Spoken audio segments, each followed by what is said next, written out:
right, the Bears made a big move yesterday. They traded for Montez Sweat from Washington. Yes. And I am stunned by the people that do not like this deal. Stunned. And you'll remember last year, back me up on this, guys. Hoodie and I did not like the Claypool deal when it happened. If Mike Tomlin's letting him go, there's something wrong.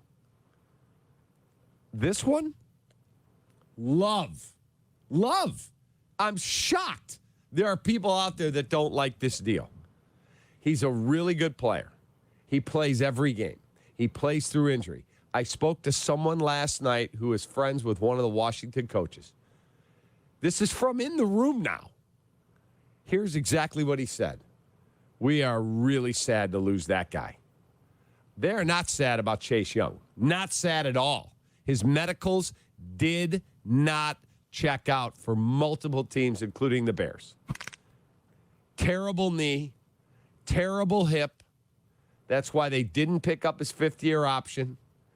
That's why they took whatever they could get and get him out. And for San Francisco with a bunch of comp picks, if you hire an executive who is a minority and you keep said executive on your staff for a minimum of 2 seasons and he goes and gets a promotion to be a GM, you get a compensation pick.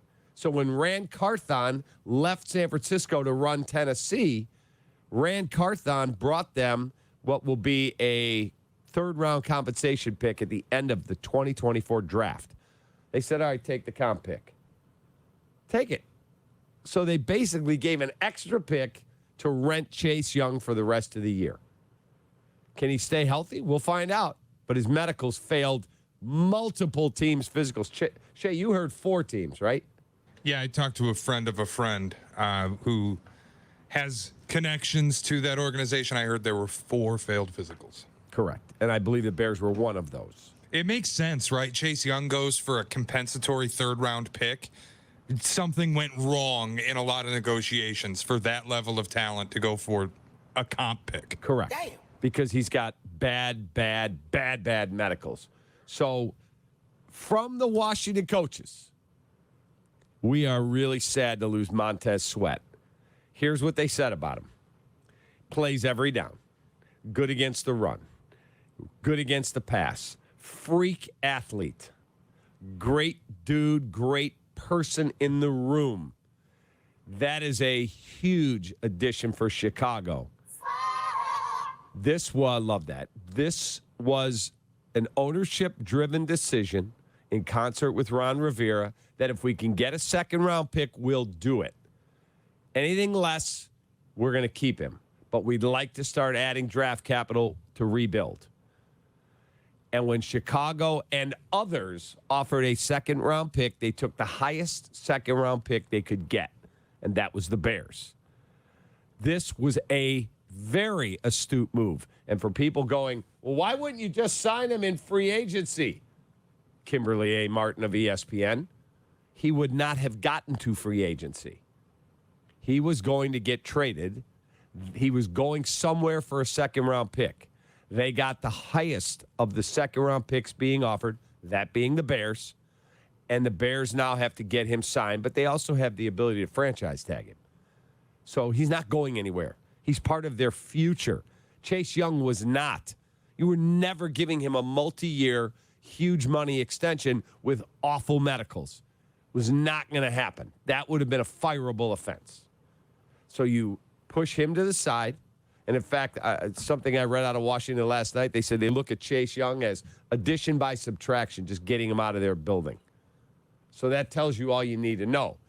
He's in a perfect situation in San Francisco. He's got Nick Bosa and Fred Warner. All these dudes got a hell of a defense, and they rented him. They can roll the dice if they want to pay him. They got other talent out there. The Bears couldn't do that.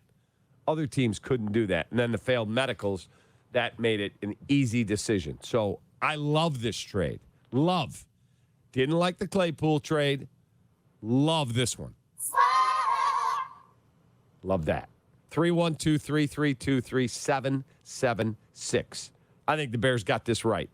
And I'm going to tell you, Shay, Jay Moore, I have my little sheet here broken down by position. I'm already predicting for you that the Bears are going to have a major, major turnaround next season. I hope that number comes out that the Bears are 6.5 wins or whatever they're going to predict for them, because I'm pounding the over. Pounding it. I'm telling you that right now, before the draft, before free agency. I think they're closer to turning it. Now, it's predicated on a few things changing. You got to get Pedro Eberflus out of here. Thank you, Mike North, for that line originally. Pedro Eberflus has to go. He does. Get a new coaching staff in here. Whatever it costs to get the best offensive coordinator, get him. If he's your head coach, great. If he's not, just get the best CEO that leads the room, that engenders confidence in the fan base, everything. I don't care what it costs. Your franchise is worth north of $5 billion. And when you get your new stadium, it will be worth more than $8 billion. Money should be no object. Oh, that guy's available? Get him. Whether that's Ben Johnson in Detroit or an existing head coach or a college head coach, whoever is the best guy to run your program, that's the guy. And then who are we getting for OC? Well, that guy's going to cost $3 million, and that guy costs $800,000. Then get me the best guy. Don't tell me what it costs. Because I can lay out, and I will this morning, why I think this thing is ready to get turned around. I truly believe that. And I was one of the guys predicting an awful year this year. I'm telling you, this thing can get turned fast, and they'll have the last laugh. People are like, whoa, I didn't see that coming. I'm telling you that now on November the 1st, 2023. It's turning quick. Well, that's what's so surprising to me about a lot of the national reaction to this trade yesterday. Everybody kind of, I hesitate to say lazily, but lazily looked at this as, what is a 2-6 team doing buying and giving up draft capital? And it's fine if you want to look at it that way, but I refuse to believe that Ryan Poles and the Bears front office make this move without the understanding they're going to extend Montez Sweat and he's going to be here long term. Correct. If you're making a future move, I don't think you're finding Montez Sweat in the second round. I don't. If you're going to go edge rusher anyway, I don't think you were getting Montez Sweat. So I'm okay with making this deal. Correct. And he was never getting to free agency. It's called building infrastructure. Yes. They have to do it that way. It's so much more difficult in the NFL to find good talent than it is to keep it. And what did you say Schefter put the cap number at now for next season? $110 million? Yes. You can't just not spend the money again. At some point, you got to start getting your beak wet and spending some of this cash. So go get Montez Sweat, and if you got to pay him $22 million, I don't care. It's not out of my pocket, and you've got more than enough cap space to do it. Now you got to also pay Jalen Johnson. If you keep the two of them, and they're making less than $40 million a year, well, now you're cooking with gas. Correct. So, I'm looking at the free agent list of DNs in the coming free agency period. Leonard Williams, who plays tackle and end, he's going to be 30. Danielle Hunter, he'll be 30 when the season starts. Carl Lawson, he's 28 from the Jets. Marcus Davenport up in Minnesota. Will be going on his third team if he leaves there. There isn't a ton of talent there. There isn't. And the names that you mentioned, does any of them stand out to you? Danielle Hunter does, but why would Minnesota let him leave? Exactly. Why would they let him leave? Now, maybe his price gets insane. And he's 3 years older. No, he's 29. All right, so 2 years old. He'll be 30 next season. You're going to pay through the nose for what he's done, not what he's going to do. $17 million right now. Like, if you're going to pay somebody anyways, I'd rather get the younger player who's a more versatile defender. Like, better against the run. Montez Sweat is elite against the run. Yeah. He can play multiple positions. He gets after the passer. I mean, you think he's played something like 2,000 fewer pass rush snaps than Yannick Ngakoue. He's got almost as many sacks. Yeah, I'm telling you, they can get this thing turned. They can.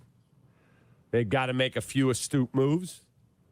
We'll discuss said astute moves because they're going to have 2 top 5 picks. Maybe. I could see you now screwing your pick up a little bit. You've made your defense a little better. You could trip into a couple wins, but I don't care because you just need the Panthers to suck. It doesn't have to be all about the Bears. You better beat the Panthers next week. You have to. Is this move a part of that? We have to beat Carolina. Let's go get somebody who can get after Bryce Young. Right. And then the question is, what if, let's assume the Panthers are picking 1 or 2, and we have that pick. The question is, are you taking a quarterback for sure? Because I'm not convinced you are. And that's not a vote of confidence for Justin Fields or Tyson Bagent. That's not.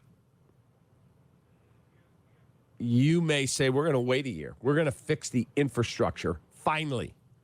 We're going to trade that pick to someone who wants to give us a king's ransom for a quarterback. And we're going to get a left tackle. We're going to get a 3 technique. And we're going to get Marvin Harrison. And we're going to add to our stable of blue chip players. We just got a blue chip player. That's what I don't understand. Like, Claypool wasn't a blue chip player. That's the flaw there. This one, like, they were throwing a party in Pittsburgh when they got rid of him. They wanted him out. They're crying in Washington, in the building, that they let Montez Sweat get away. He's not a culture changer. He's a solid, go to work, play every down, play through pain, be a good dude. That's what he is. And they got a really good football player. 312-332-3776. Light them up. Do you like the trade? Do you think it made sense for the Bears? I'm actually more, is it bullish? Yep. I'm bullish on the Bears, not bearish. Bearish is going down. I'm more bullish on the Bears now than I have been in a long, long time.